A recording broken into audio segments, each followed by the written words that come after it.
Boleh Ghazali? Boleh Doktor, boleh. Boleh No eh. problem. Okey, kalau tengok dalam slide ini ada 5 jenis ucapan yang biasa ataupun umum dalam pengucapan awam ni ataupun dalam pidato umum eh.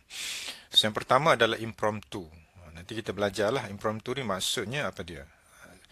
Yang saya tengok dalam minggu lepas, kebanyakan rakan-rakan kita menggunakan ucapan impromptu untuk mempersembahkan ucapannya.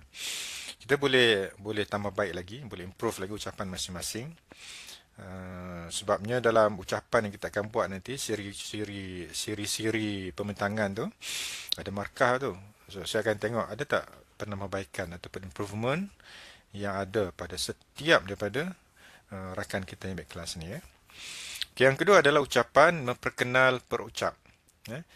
Ucapan yang macam ni biasanya dilaksanakan pada majlis-majlis khusus. Kalau tengok dalam musim-musim pilihan raya ni, dalam kempen-kempen yang dibuat oleh parti-parti politik, masing-masing akan perkenalkan calon daripada parti masing-masing. Eh. Ada yang perkenalkan dari segi nama dia, nama glamour dia, kemudian populariti dia, dan yang paling penting adalah apakah jasa dan juga apa yang dia nak buat untuk kawasan yang dia bertanding lah. So kalau nak tengok macam mana nak pergunakan perucap ni, boleh pergi ke ceramah-ceramah ataupun kempen-kempen parti politik nanti. So Ghazali bolehlah pergi nanti tengok macam mana mereka ni perkenalkan calon-calon yang nak bertanding. Ya? Boleh Ghazali? Selalu pergi Doktor, selalu pergi. Selalu pergi. Ya, okey. Nanti ambil lah gambar sikit, kongsi lah nanti. Gambar ke video kan. Kita nak tengok macam mana dia berucap. InsyaAllah, okey, baik. Masya Allah. Nanti share lah dalam grup kita. Okey, pengumuman. So, ucapan pengumuman ni biasanya dalam organisasi yang melibatkan pendidikan, sekolah, ataupun kalau universiti ni agak kurang sikit lah. Universiti ni biasanya dia bagi memo je ataupun perkeliling lantikan yang baru kan. Kalau di sekolah, biasa ada pengumuman cikgu baru, pertukaran guru, ataupun pengumuman tentang kecemerlangan sekolah ataupun pelajar sekolah. Itu dah biasa. Biasa di sekolah lah biasanya. Kemudian penyampaian anugerah. Okay, yang ini di peringkat fakulti kerap. Kalau yang saya biasa dengar fakulti FKP, FTMK, itu kerap buat penyampaian anugerah lah. Fakulti lain pun ada. Cuma dua fakulti ni dia agak excited, agak gembira. Saya berkongsi dengan ramai orang lah. So kita pun tahu ada majlis penyampaian anugerah, dapat senarai dekan ataupun anugerah kemenangan dalam pertandingan di peringkat antarabangsa. Macam itulah.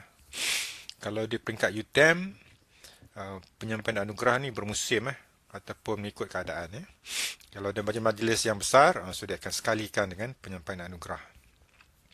So pernah sekali di UTM kita ada majlis amanat ataupun majlis ucapan daripada NC, dan pada masa itu dia menyampaikan surat lantikan naik pangkat kepada pensyarah. Adalah seorang dua yang terlepas semasa semasa pengumuman yang lepas, saya sampaikan pada majlis yang diadakan. Itu pun boleh juga dikatakan sebagai penyampaian anugerah, anugerah naik pangkat. Dan yang terakhir adalah penerimaan anugerah. So tadi penyampaian orang bagi anugerah pada orang yang menerima anugerah. Tapi untuk terakhir ni, penerimaan anugerah adalah orang yang menerima anugerah ni dia memberikan ucapan dia. Biasa ucapan penghargaan, ucapan terima kasih, ataupun ucapan kegembiraan lah biasanya, dan dia tak boleh panjang. Dan ucapan-ucapan ni dia ada masa-masa dia, ada tempoh dia. Ada yang bercakap panjang, ada yang sederhana dan ada yang pendek sahaja. Dan mungkin ada yang tidak berucap. Macam pengumuman, orang yang diumumkan nama dia tak berucap. Dia duduk dan dia menghadiri majlis sampai habis. Tapi yang lain itu ada kalanya dijemput untuk berucap. Okey, faham Mira? Faham Mira? Ada masalah mic kot. Okey, next. Impromptu. Impromptu yang you buat minggu lepas memang sangat sesuai dengan ciri-ciri yang dipaparkan sini. Ucapan yang disampaikan tanpa persediaan yang khusus. So tak payah nak tengok uh, smartphone kita, tak payah nak tengok kertas, tak payah nak tengok nota. Maksudnya kita dapat saja tajuk, so kita dah boleh congak apa yang kita nak cakap. Ya? So kalau nak tengok betul-betul ucapan impromptu ni masa sekarang lah, masa kempen ni. Ya? Ada ucapan yang disampaikan mungkin 1 jam. Biasanya kalau tempoh yang polis bagi untuk satu ucapan politik ni, dia tak boleh lebih daripada pukul 12 tengah malam lah. Biasanya orang yang penting ni dia akan cakap ujung-ujung. Ya? Mungkin pukul 10, pukul 11 baru dia diminta untuk menyampaikan ucapan. Kalau orang yang awal-awal tu dia akan cakap dia akan bercakap secara umum saja sebab dia tak faham dengan apa yang nak sampaikan oleh orang yang penting tu nanti. Tapi dia akan bagi bunga-bunga lah. Ya? Mungkin dia akan cakap dari segi idea dia. Tapi orang yang penting nanti ataupun ketua parti tu nanti dia akan bercakap tentang keseluruhan. Ya? Lebih kepada makro. Yang awal-awal ni dia akan cakap mikro. Ya? Dan ada satu lagi antara mikro dan makro adalah meso. Itu ada satu lagi lapis lah tentang level-level dia. Okay, yang kedua, impromptu ni adalah persediaan yang memang kena bersedia bila-bila masa untuk bercakap. Kalau saya diminta untuk bercakap, at least pihak penganjur akan berikan poin-poin penting lah apa yang nak cakap dan juga masa yang boleh memberikan ucapan. Kalau kita tengok ucapan yang terkini ni, ucapan Group 20 di Indonesia, di Bali. Tapi ucapan tu adalah ucapan yang telah pun disediakan. Dia bukan impromptu. Impromptu ni ucapan yang dipanggil bercakap bila-bila masa dan dia kena bersedia lah.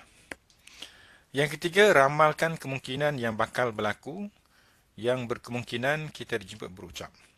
So kalau kita dalam satu majlis, barangkali perucap utama ni kenal kita, dia pun nak minta kita bercakap, so kita kena bersedia lah.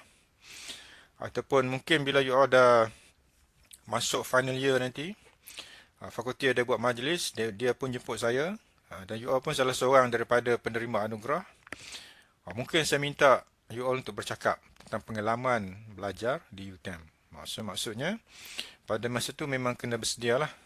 Kemungkinan dijemput untuk berucap. Sebab itulah bahaya juga kalau kita kenal orang yang berucap ni.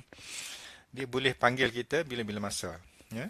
So bahaya tu maksudnya dia boleh kemungkinan besar lah untuk panggil kita berucap. Sepatah dua kata. Dalam budaya kita, berucap sepatah dua kata tu maksudnya bukannya seminit dua. Mungkin 5 minit ataupun 10 minit. Mungkin ada yang bercakap bersetengah jam. Itu dah panjang dah. Yang ketiga, sekiranya nama kita ada dalam senarai pencalonan, kita perlu bersedia. Senarai calon ni maksudnya senarai perucap yang akan berucap. Dia biasa dalam majlis-majlis yang santai, majlis-majlis yang bersifat relax. So, kena cakap je lah kan. Kalau ada, memang kena bersedia. So, apakah tips untuk kita jadikan ucapan impromptu ni ucapan yang baik? Okay, yang pertama sekali adalah kena ada masa. So, ambil masa walaupun sikit untuk kita blend, untuk kita campurkan idea-idea yang kita ada ni supaya kita ada kerangka ucapan tu nanti. Ambil sikit masa. Taklah panjang sampai setengah jam ataupun 10 minit. 5-6 minit pun dah cukup untuk kita senaraikan apa kita nak cakap. Yang kedua, kenal pasti tajuk dan isi-isi utama. So, orang yang biasa bercakap, kita bagi tajuk, dia dah boleh menerangkan ucapan dia. Kalau kita tengok pemimpin-pemimpin politik dalam negara kita ni, kita bagi tajuk, memang macam-macam lah dia cakap. Sampai pengurusi majlis terpaksa memaklumkan masa dah hampir tamat. Dan kena minta ditamatkan ucapan dia. Bagi orang biasa macam kita, Kadang-kadang kita kena buat persediaan lah untuk kita masukkan isi-isi penting yang ada kaitan dengan tajuk ucapan kita. Seterusnya adalah gunakan struktur ataupun format ucapan biasa. Macam biasa ni biasalah dia ada pengenalan, isi dan juga penutup ataupun kesimpulan ya. So dalam setiap ucapan kita ni di bahagian isi lah biasanya kita ada satu kaedah nama dia teknik menarik perhatian TMP. So dalam TMP ni kita gunakan kaedah-kaedah yang berbeza sikit untuk menarik perhatian audience. So ada kaitan dengan tips yang keempat tu iaitu menyokong kenyataan yang diucapkan dengan fakta ataupun pendapat yang logik. So fakta ataupun pendapat yang logik ni sangat penting untuk mempengaruhi keyakinan audience. So kalau dia pergi ceramah-ceramah politik sekarang kan, kadang-kadang dia cakap aja tanpa disusun ataupun tanpa disokong oleh fakta. Dia bercakap tentang harapan, tentang optimis, ya, tentang cadangan. Kadang-kadang fakta tu agak kurang. So kalau kita tengok orang yang bercakap macam ni dengan sokongan tanpa fakta, maksudnya dia kemungkinan maklumat yang ada tu tak begitu banyak. So kalau nak cari orang yang ada fakta ni, biasa dia ada tim lah ataupun pasukan dia yang membekalkan fakta. Dan pastikan fakta tu fakta yang kukuh, fakta yang dipercayai lah, dari sumber yang dipercayai. Ya. Kaitkan isi ucapan dengan ucapan-ucapan lain yang bersesuaian. Ucapan-ucapan ni sebenarnya macam-macam jenis ucapan. Ya.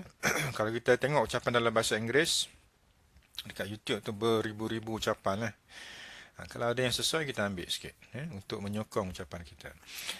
Saya tertarik dalam satu channel nama dia ZRA Channel. So ZRA Channel ni dia berkongsi maklumat-maklumat semasa tentang ekonomi, politik dan juga masyarakat di Malaysia lah, dan juga perkembangan persekitaran yang ada di Asia Tenggara dan juga dunia.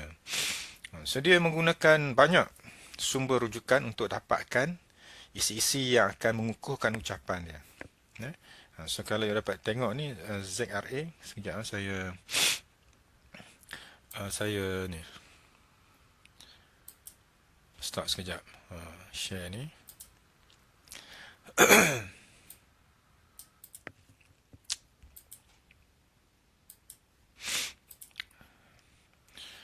Okay, nampak ZRA Stream nama dia. So dia bercerita tentang apa yang berlaku di sekitar negara kita, dalam negara, malah di luar negara. Satu bentuk penerangan yang sangat baik untuk kita dengar lah. Macam-macam cerita, dia ada banyak pun, dalam short pun ada, videonya pun ada. So subscribers dia hampir 56,000 dah. Cerita macam ni je.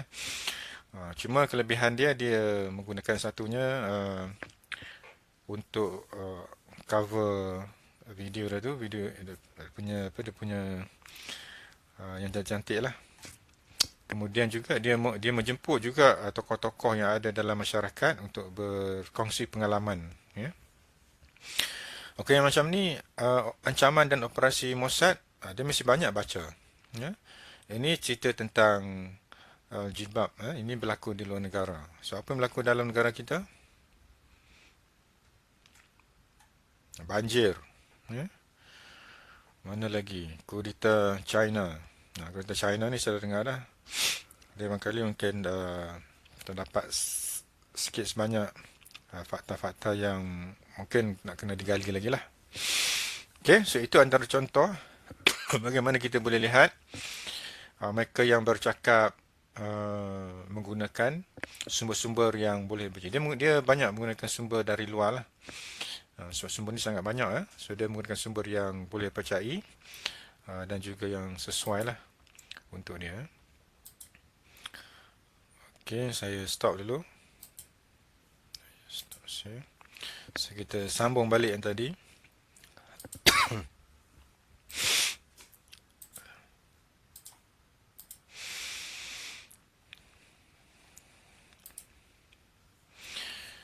Okay, ambil masa dan susun ucapan satu persatu, jangan terburu-buru. So kalau tengok dalam ZRA channel tadi, so dia memang cakap perlahan-lahan, dia susun ucapan dia Walaupun dia ada ya, ada bahagian-bahagian yang diedit lah. Atau biasa untuk memastikan video yang diberikan tu video yang lancar, tak terganggu. Dan apabila kita mengakhiri ucapan, bila kita rasa dah tak ada modal nak bercakap, dah sampai dah ada punya limit dia, so kita berhentilah dengan ucapan kita. Ya. Dia punya tips yang lain. Bila kita buat ucapan impromptu ni, biasanya pelajar yang ambil kelas koko ni dia suka ucapan ni, ucapan impromptu sebab mudah, senang dan banyak idea. Yang pertama sekali ucapan yang berleret-leret. Kita ada masa sebelum ni dalam kita buat kelas online, kita buat test untuk ucapan ni. 5 minit ni dah rasa lama dah. Sebabnya kita bercakap di depan kamera dengan kawan-kawan yang kita tak nampak bagaimana karakter dia. Tapi kalau kita buat dalam kelas secara fizikal, 5 minit tu rasa sekejap je. Dia nak 10 minit nak lebih panjang lah. So ucapan yang berleret ni ucapan yang akan membantutkan ataupun menghalang minat audiens untuk mendengar dengan lebih khusyuk dan juga tawaduk lah. Yang kedua, keluar tajuk. So pastikan tajuk yang kita pilih tajuk yang kita mahir, kita kuasai tajuk tu. Dia macam fingertip saja. Bagi tajuk ni kita dah boleh cakap dah. Nak setengah jam, sejam kita dah cakap. So yang ketiga, kita meminta maaf. Minta maaf ni maksudnya kerap meminta maaf. Kalau sesekala tu okey, tapi kalau kerap minta maaf, dia dah mengganggu ucapan. Dan juga kelancaran majlis lah. Bila orang dengar kita kerap minta maaf, orang pun akan kata lah, kenapa dia ni kerap saya minta maaf ni? Mungkin ada sesuatu yang tanda soal lah pada orang yang mendengar. Yang keempat, tunjuk terperanjat. Maksudnya, dia rasa dia nak buat satu yang prank ataupun kita prank kan. Tunjuk seolah-olah macam, oh, surprise. Macam tu. So, tak payah nak tunjuk-tunjuk lah. Biar macam normal, macam biasa saja. Dan yang kelima, elakkan profanity. Perkataan ataupun perbuatan ataupun jenaka yang tidak sopan. Ini biasa bagi mereka yang biasa dengan bahasa-bahasa yang tidak sopan ni. Bila mereka bercakap ni, kadang-kadang keluar juga ucapan perkataan-perkataan macam ni. Ini dengan elakkan. Kalau dengar ceramah pilihan raya ni, setengah perucap, setengah yang kempen ni, bahasa-bahasa yang kesat. Bahasa-bahasa yang menunjukkan kemarahan. So, dia zahirkan dalam ucapan dia. Kita boleh kenal pastilah. Kemudian, colloquialism. Iaitu perkataan yang ringkas. Diringkaskan lah. Bahasa Inggeris banyak. Bahasa Melayu mungkin tak banyak sangat. Dan space fillers. Space fillers ni lebih kepada para language lah yang kita belajar minggu lepas. Perkataan yang kerap diulang. Yang menunjukkan terdapatnya pause ataupun jeda ataupun sela masa dalam siri ucapan dia. Kalau di UK, biasanya dia orang lebih suka dengan ataupun kalau di Malaysia ni, kita biasa dengan perkataan apa nama, itu biasalah. So, elakkan tapi nak elakkan semua ni memang nak kena praktis lah. Kalau terus dipanggil pakai ucapan, macam-macam nanti keluar kan. Okey, ini ucapan yang kedua memperkenalkan perucap. Saya ambil gambar saya lah. So, ucapan menggunakan perucap ni biasa ucapan alu-aluan. Ucapan kalau di Malaysia ni kita ada Assalamualaikum, selamat pagi. Kalau pergi ke Indonesia, selamat sore. Dia tak ada selamat malam kan. Kalau di Thailand, sawadikap. Kalau Cina, ucapan salam Cina macam mana, Sandra? Dalam masyarakat Cina. Sandra? Ucapan salam dalam masyarakat Cina. Kita nak panggil macam mana? Nak sebut macam mana? Boleh tak? Kongsi. Sandra tak ada. Kalau dalam masyarakat India macam mana? Rudra Priya. Biasa kalau tengok filem kita tahulah. Dalam masyarakat India. Rutra?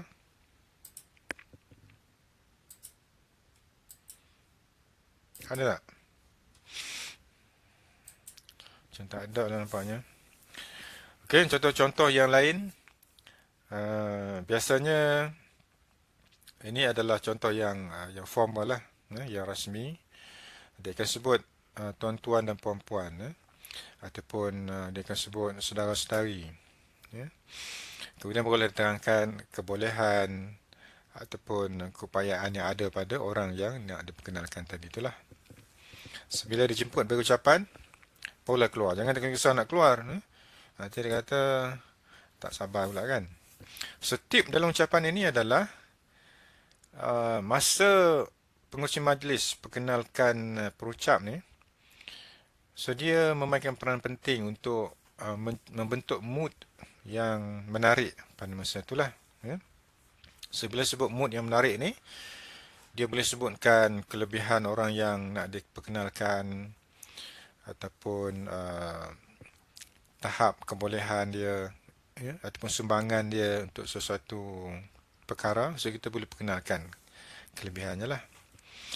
Okay, bagi perucap, so dia kena tahu apa dia nak cakap. Ya, so bila dia perkenalkan dia panggil dan dia berada di depan, so dia kena tahulah apa dia nak cakap. Supaya tujuan majlis diadakan itu akan tercapai. Ya. Kemudian maklumat yang tepat. So bila membaca latar belakang perucap yang kita jemput ni, kita kena ada CV ataupun resume yang terkini, yang telah pun dikemas kini oleh perucap itu sendiri. Jangan ambil orang lain. Ya. Kalau orang lain ambil, maklumat yang nak disampaikan tu mungkin dah outdated ataupun dah pun ketinggalan. So bagi perucap itu saya mahu tambah kalau ada keperluan lah.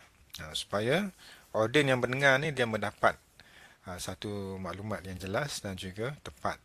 Dan kalau ada tindakan-tindakan penting selepas tu, dia boleh pergi pada orang yang kita perkenalkan tadi. Ya. Kemudian akhiri kata-kata penghargaan. Ya. So kata-kata penghargaan ni adalah ucapan terima kasih lah kepada pihak penganjur ataupun kepada rakan-rakan supaya dia boleh menghargai apa yang telah kita sampaikan dan ucapan kita lah. Ya. Elakkan ucapan panjang lebar, sama macam ucapan impromptu. So dia kena elakkan juga ucapan yang panjang lebar, kerana dia akan mengganggu masa majlis. Maka lepas ucapan tu akan ada lah majlis makan-makan sikit, majlis pertukaran hadiah dan sebagainya. So ucapan tu tak perlu panjang. Guna sampaikan ucapan perucap. Ini biasa berlaku kepada pengurusi majlis yang mengambil masa ucapan yang nak disampaikan oleh perucap. Ya. Masa dia 5 minit bercakap, tapi dia ambil sampai 10 minit. Jadi perucap tadi terpaksa mengurangkan masa ucapan dia lah. Ya. Kemudian terlalu memuji, mengagungkan perucap. Biasanya mungkin tokoh tu adalah tokoh yang dikenali, tokoh yang jasanya banyak. Tak perlu nak mengagung-agungkan ataupun memuji perucap yang kita nak pilih, yang kita jemput dia untuk cakap. Biarlah dia bercakap sendiri. Ya, ataupun melalui, kalau sekarang ni ada banyak media sosial yang kita boleh kongsi, yang kita boleh follow. Kita boleh tengok sumbangan ataupun aktiviti yang dilakukan oleh perucap tadi. Ya. Contohnya seperti ada seorang pengikut yang buat kebajikan seperti Ustaz Abid Liu dan ada Adri orang Sabah, orang muda lagi, mungkin beza umur dengan Yoel mungkin dalam 2-3 tahun lah. So dia banyak fokus di Sabah. So dia banyak berjumpa dengan orang susah, bantu orang susah ni, sama ada orang tua, keluarga, kanak-kanak, pelajar sekolah, untuk memberikan rasa bahagia lah pada hidup mereka. So kalau kita dapat tengok dia punya FB Adri ni ataupun Eddie ni, kita boleh tengok macam mana usaha-usaha dia. Ya. Dan Eddie ni seorang orang Sabah, beragama Kristian, tapi dia bantu semua orang lah, dia tak kira agama. Dia dengar yang susah, dia pergi tolong.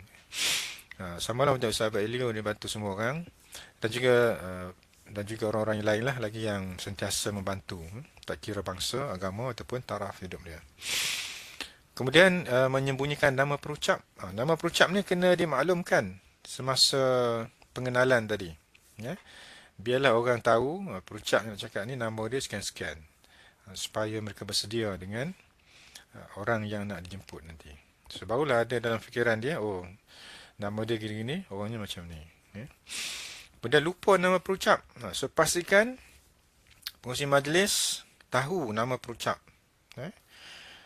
Nama panjang ataupun kalau ada nama ringkas, nama panggilan biasa rakan-rakan panggil, kena tahu. Ya. Dan yang terakhir sekali buat jenaka lah. Pengurusi majlis tak boleh buat jenaka yang lebih-lebih. Kalau pantun jenaka tu boleh, tapi yang bersesuaian dengan majlis. Tapi kalau banyak sangat jenaka, dia akan merosakkan majlis memperkenalkan perucap tadi. So dalam ucapan ni, kita kena ada persediaan yang lebih banyak. Kalau ada kad nota, seperti yang kawan kita yang minggu lepas, dia buat dalam handphone dia. Tapi handphone ni kadang-kadang dia mengganggu lah ucapan dari segi kelancaran. Kadang-kadang kita terlupa ada penting yang nak bercakap, akhirnya kita terlepas ataupun miss 2-3 isu yang penting. Gunakan bahasa yang mudah, ucapan tu lebih ringkas, dan sebaik-baiknya berdirilah. Berdiri ni dengan berdiri yang tegak. Sekali-sekala nak sanding tu boleh, tapi sanding itu mestilah ada input kepada ucapan dia. Kemudian penyampaian anugerah. So kalau siapa yang dapat Dean List nanti, semester yang kedua, semester yang masuk, sesi yang akan datang, so akan adalah majlis penyampaian anugerah.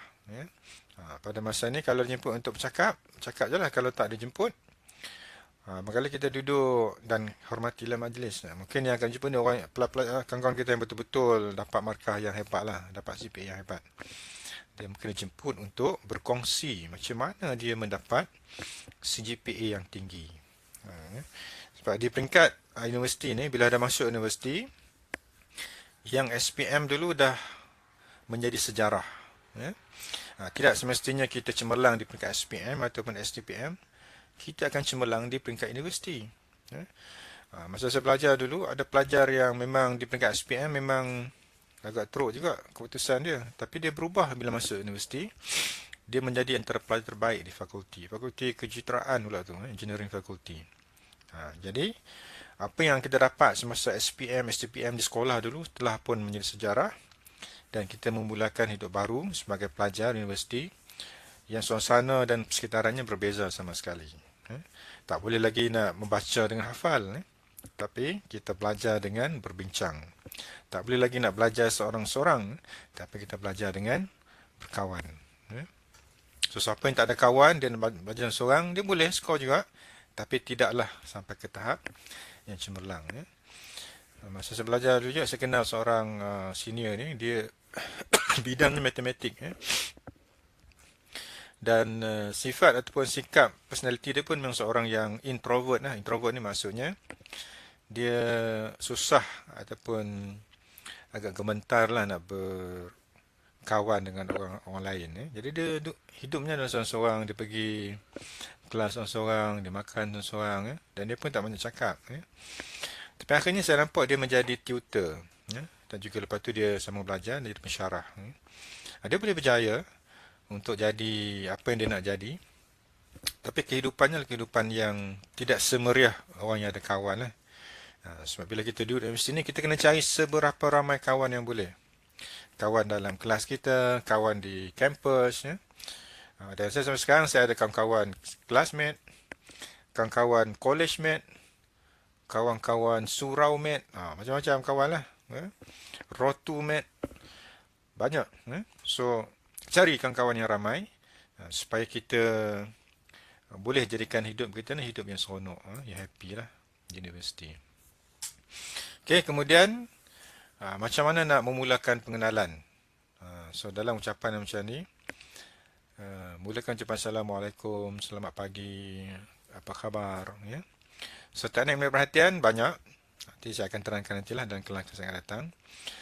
Saya boleh cerita, semasa dia dengar kuliah pun dia boleh tahu dah. Bila saya bercerita pengalaman, itu adalah teknik menarik perhatian. Pengalaman masa belajar 20 tahun yang lalu. pengalaman duduk di luar negara mungkin dalam 15 tahun yang lepas, ya. Pengalaman berkawan dengan orang luar. Ya. So pengalaman-pengalaman ni boleh menjadi teknik menarik perhatian yang audiens suka pada ucapan kita. Itu kita kena tahulah. So bila kita bercerita dengan audiens, so dia pun akan duduk fokus pada ucapan kita, ya. Maka kalau ada penilaian, dia akan bagi markah yang penuh. So teknik perhatian ni banyak lagi lah selain daripada cerita, pengisahan, pengalaman. Dia ada juga lagi yang berkaitan dengan aktiviti fizikal, aktiviti yang bersifat kuis, macam-macam untuk menggerakkan minat audiens tadi, ya. So dalam ucapan ni, bila kita diminta untuk bercakap, kita nyatakan apa tujuan anugerah ni, ya. Kita ucapkan terima kasih kepada organisasi, kita sebutlah nama kawan-kawan kita yang berjaya sekali, ya. Dan juga ucapkan terima kasih kepada hadiah yang diberikan, ya. Kalau ada penaja, ucapkan terima kasih kepada penaja. So ucapan macam ni kalau masuk dalam convocation, biasanya pelajar yang menerima anugerah, pelajar diraja ataupun anugerah khas universiti, dia akan dijemput untuk memberi ucapan dan dia akan sebut ni lah pengalaman dia belajar di UTM, bagaimana dia belajar, terima kasih dia pada pensyarah, pada ibu bapa, kawan-kawan, ya. Dan dia sebutlah hadiah tu untuk apa dia boleh buat, ya. Kalau tak silap saya dalam konvo yang lepas, bukan yang tahun ni lah, tahun yang sebelum ni, konvo sebelum ni, pelajar cemerlang ni mendapat tajaan ataupun anugerah dari UTM iaitu nombor plat kenderaan. So dia beli kereta baru, dia boleh gunakan plat UTM tu lah untuk kereta dia. UTM adalah bagi nombor itu. Itu adalah anugerah yang universiti bagi pada dia. Dan kalau you beli satu nombor plat ni dalam RM400, mungkin dia ada diskaun lah kalau staff ataupun pelajar UTM. So, siapa yang ada duit boleh belilah. Nak beli motor ke, nak beli kereta ke, boleh pasang kat situ, ya. So terakhir adalah ucapan terima anugerah. So ucapan macam ni tunggu bila dijemput. Setengah majlis tak ada jemput, ya. Tapi bila jemput kita keluarlah, kita berdiri dan kita pergi ke restoran dan kita bagi ucapan penghargaan kita. Jadi tak perlu memanjang-manjang, tak perlu melek-lek. Jangan cakap terima kasih, menghargai hadiah yang diberi, ya. Kemudian menyatakan pengalaman, itu dah cukup dah. Saya pernah dijemput untuk berkongsi pengalaman, ini program seminar lah di hotel.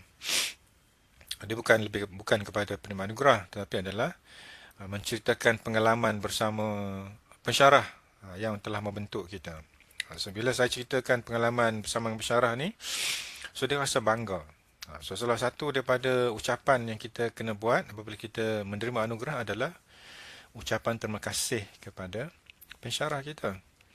Dengan pensyarah yang berusaha untuk membentuk pemikiran dan juga sikap dan akhlak kita ni, kita jadi orang yang baik, orang yang berguna lah di universiti, ya. So ringkas lah ucapannya.